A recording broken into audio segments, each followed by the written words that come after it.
la tatu, waheshimiwa wageni rasmi, pamoja na kufanya huduma hii ya uimbaji, changamoto hazikosekani. Katika huduma yangu hii ya uimbaji, nimeendelea kumtumikia Mungu na kuimba, lakini nimekuwa na changamoto zifuatavyo. Jambo la kwanza, nimekuwa nikienda vijijini kuhubiri Injili, kuimba, kutembea, lakini nimekuwa nikikutana na changamoto ya vyombo vya huduma. Kutokana na changamoto, kwa sababu tunaenda huko vijijini kufanya huduma, unakuta unakosa vyombo, watu wanakuwa wengi, unashindwa kuwahudumia.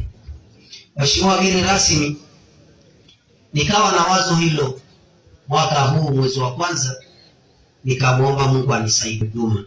Lakini mimi mwenyewe kama Paulo Siria nikajichanga na familia yangu, tukanunua kenta ya kubebea vyombo.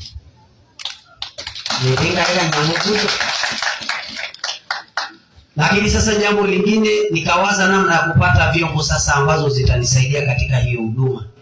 Ndio nikaona vema nifuate marafiki zangu, akiwemo kakaangu Malaki pamoja na Weibo, kuomba waniwezeshe katika jambo hilo, niweze kupata vyombo ambazo nitakwenda kuhubiri Injili na kumtumikia Mungu kwa njia ya uimbaji.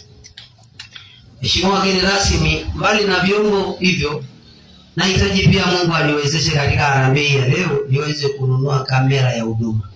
Kwani kila kuchapo teknolojia inaongezeka. Nilikuwa na kamera ambayo ni ndogo, sasa teknolojia imeongezeka, tutamani kuongeza pia kamera ili tuweze kumtumikia Mungu.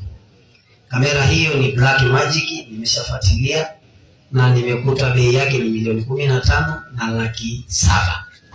Jamaro kujangai ngai. Lakini vyombo hivyo pia, waheshimiwa wageni rasmi, nimefuatilia almost vyombo vyote pamoja na bezi, mixer, generator, nimejumlisha zote, nikapata jumla ya milioni 42,800,000.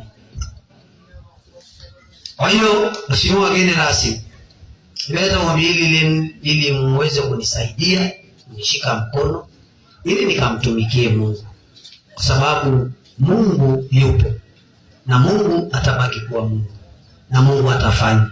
Kwa hiyo ombi langu ni hilo, naomba mnisaidie nipate vyombo pamoja na hiyo kamera ili nikaweze kumtumikia Mungu. Bwana asifiwe. Amen. Bwana Yesu asifiwe. Amen. Jumla ya pesa zote nilipojumlisha nikapata shilingi 1,58,900,000. Ndio pesa leo naomba mnipe leo hiyo hela ili nikamtumikie Mungu. Naomba nipe hela. Nipeni